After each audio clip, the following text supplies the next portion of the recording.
Asian cup বাছাইয়ের 3 home match থেকে football ফেডারেশনের আয় হয়েছে 4 কোটি টাকারও বেশি। ফুটবল ফেডারেশনের নির্বাহী কমিটির পঞ্চম সভায় আয়ের হিসাব দেওয়া হয়েছে, তবে ব্যয়ের হিসাব সেখানে নেই। সবচেয়ে বেশি ভারত ম্যাচ থেকে 1,88,00,000 টাকা আয় করেছে বাফুফে।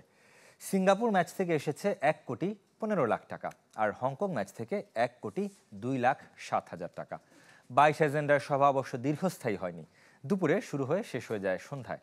গুলশানের পুলিশ প্লাজায় মেট্রোপলিটন চেম্বার অফ কমার্সের সভাকক্ষে অনুষ্ঠিত হয় যে সভা। শুরুতেই বিএনপি চেয়ারপারসন বেগম খালেদা জিয়ার সুস্থতা কামনা করে দোয়া করা হয়। সভায় আন্তর্জাতিক ম্যাচের আয়ের হিসাবের বাইরে ভেন্যু নিয়েও আলোচনা হয়েছে। সিলেট স্টেডিয়ামকে আন্তর্জাতিক মানের রূপ দিতে চায় বাফুফে। ফিফার অনুমোদনের চেষ্টা করছে ফেডারেশন।